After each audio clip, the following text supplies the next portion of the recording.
HubSpot is a software company. We are a software as a service company, and we help small, medium businesses to manage their online marketing. We have a tool with about 30 different tools in there, and my job is to help traditional agencies, PPC agencies, website companies transform their business and actually start doing online marketing. Before I go into that, we've heard a lot about inbound marketing and attracting people to your service offering. I used to sell software through cold calls. I would call up 100 people a day and say, do you want to buy this? And surprisingly enough, that doesn't work.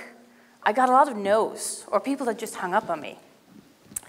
And this is what led to the startup of HubSpot. In marketing, a lot of marketeers create really bad experiences for their viewers. People are tired of being interrupted. We heard this a couple of times earlier today. They don't want to watch ads. People record their TV so they don't have to sit through the commercials. People are on do not call list. We all have fantastic spam filters.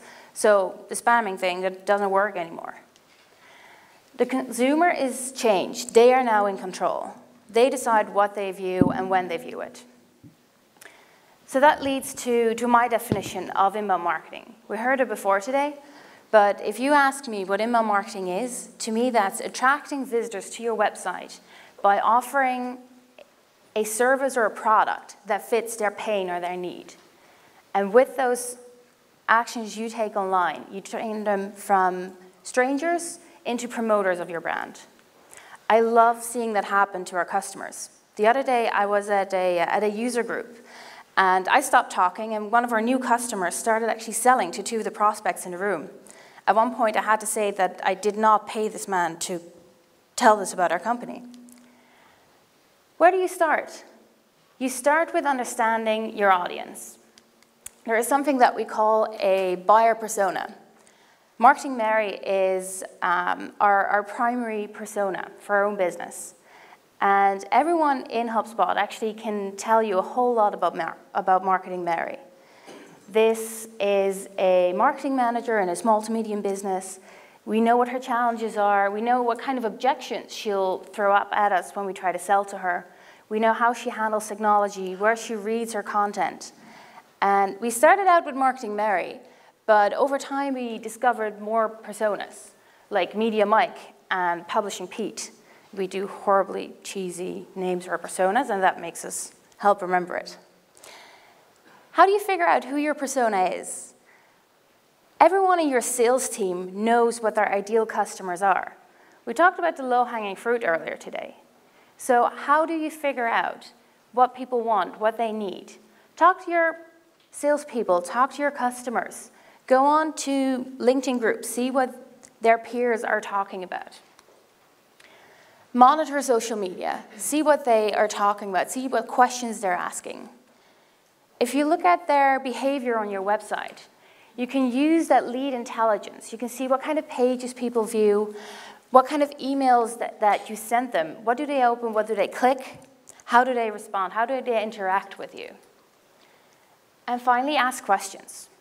When you offer content, you have a chance to get something in exchange. So what do you ask them? Do you ask them for their name and their email address? Or do you ask them for their company size, what job role they have, how they prefer to communicate with you?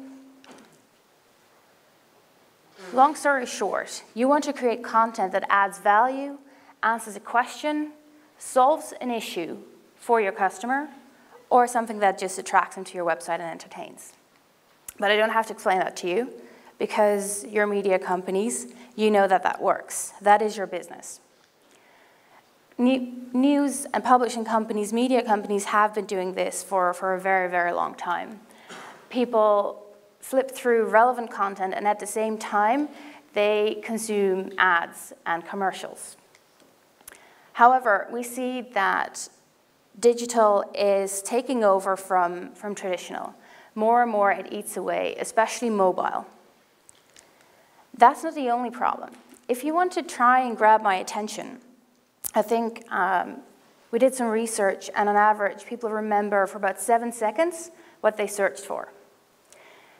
If I'm at work, I have a computer with a few different browsers and 25 tabs, and I have my phone, I might have a tablet there, and I'm constantly paying attention to all these different forms of media, and I'm consuming content on all of them.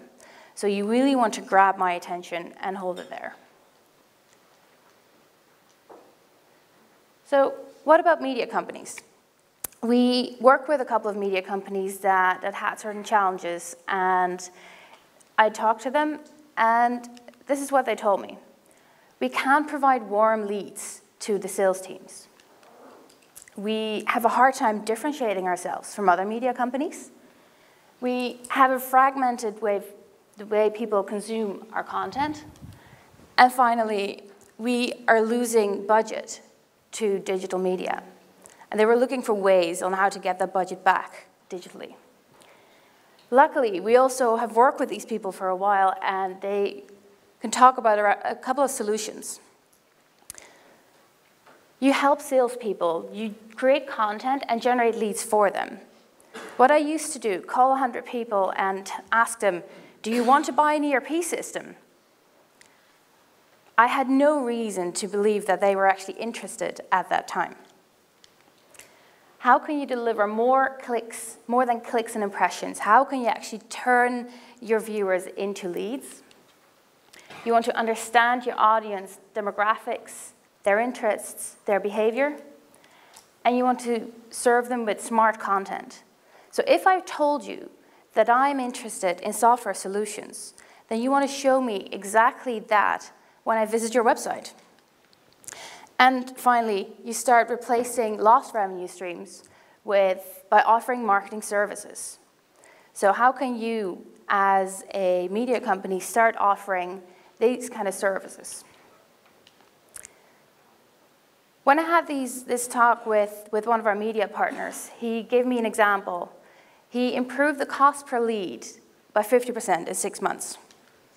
I don't know if you can read this. This is a horrible slide. But what it says is, with an inbound strategy in place, our trade publishing company has become recognized as a reliable source for the highest quality leads in our target markets. They've been able to increase the cost per lead by 50% in 6 months, and they can actually engage their customer longer, and that drives more profitability for their business. How did he go about that? So we talked about creating an inbound strategy for publisher. You want to be the best marketing partner there is. So you are the specialist in your industry. How can you make sure that you prove that knowledge and you show them that you are the person? You want to exchange content in terms of information with your customers. So how do you make sure that you trade fairly? What do you give them back in terms of questions? Do you ask them for a lot of information around their company challenges? Do you ask them for their phone number? Or do you make sure that you set up a lead nurturing campaign where you prove your content, your value first, and then start asking them these questions? Oops. There we go. How can you start automating these leads? When our salespeople call out to their prospects, they want to know when they are ready to buy. They want to know when they've watched their pricing page. They want to know when they've actually clicked on emails. When we call them a sales qualified lead, that's when we want to empower our salespeople with the right kind of information. And how can you use these marketing metrics to prove the value of your leads? If you know what your leads, what the visitors on your website have been searching for, what they've clicked on, you can give this to your advertisers, and by that, the value increases enormously. Instead of saying, we had 1,000 visitors that saw this ad, you can say, I had 100 visitors with this job title, and then I had another 100 visitors with this job title. These two are in your target group. These people are your buyer persona. You have a director of content. So someone who is actually taking a look at the content you develop and maps that to a buyer's journey. A buyer's journey is the way a prospect actually goes through their buying process. Where do they do their research? How do they like to talk to you? Where do they get their information? You want to train your traditional ad teams to understand the value of content. They know that shouting at your prospects is not the solution. If they don't realize what the value of your content can be, that salesperson will have a very hard time. And then finally, have your marketing and sales team understand and own your audience database. So what do you do with that information? How do you personalize their experience on your website with the knowledge you have? Let's go into the fair trade with the audience. When someone asks me whether they can ask a phone number for a white paper that they offer on their website, ask them, well, do you think this prospect trusts you enough? Do they know that you won't abuse that information or start spamming them? If you want me to download a white paper, I like to ask myself, would I pay 60 cents for an app like this on the App Store, or would it be too much? It's a small value, but there is a threshold. If you haven't proven that value to me, I won't go ahead with the purchase. So stop thinking about the traditional demographics and think more about the buyer's journey and who that prospect is. So I just showed you Marketing Mary. We start off with some demographics, so we know how old she is, what kind of job she has, where she lives, but then we take it a step further. So how can we figure out that she has to prove ROI to her managing director? She has to fight for her marketing budget every year. How do we know that she gets certain social media channels, but she doesn't maybe per se know the ones that she has to be on in order to talk to her audience? Consider the value of that content. Realize what they need, what they want. If you know what Mary's biggest challenge is in her day-to-day job, you can actually write about that. And you can use progressive profiling over time. Once you've established yourself as a great provider of quality content, people will come back. They will ask you more and more questions over time. You can use these opportunities to move them further down the funnel. You'll start asking them more personal questions. You ask them more detailed questions around their business, around what their goals are. And because you've proven your worth, they're now more open to answering those questions. How do you automate leads for your sales team or to your advertising customers? Automate the visibility of relevant content. So what you can do is you can personalize your website experience. If I've answered on your website that I have an interest in, that I sell cars, that's the category I'm interested in, why don't you greet me the next time when I come over to your website with that specific topic? Why don't you show me relevant information? How can you measure alerts for purchase intent? So if I've watched 10 pages, does that mean that I'm interested? Have I watched your pricing page? Have I actually converted on a bottom of the funnel offer? So when I'm talking about a bottom of the funnel offer, I'm talking about something that is very much engaged. It's a branded offer. We're not just talking about solving a problem, but we're talking about how you can solve the problem for that prospect. And finally, how can you report on all of this? Can you today measure all the activity on your website? Can you see where your traffic is coming from, what the sources are? Can you see how they then click on to different parts of it? Can we recognize a visitor once they come back over a long period of time? You want to use all of these marketing metrics to prove the value.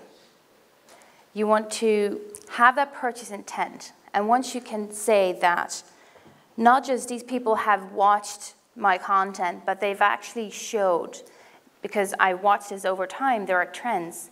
People have showed a purchase intent. They're ready to go. You can give them to this. You can give this at the right time to them. You use that audience, that purchase intent audience, that for your promotional events. So how can you take a look at what we call your marketing qualified leads, people that have showed an interest in you, how you can create more specific campaigns around what they do. How can you then increase their performance and their activity on the website, gather more information, and therefore justify a higher cost per lead? Questions?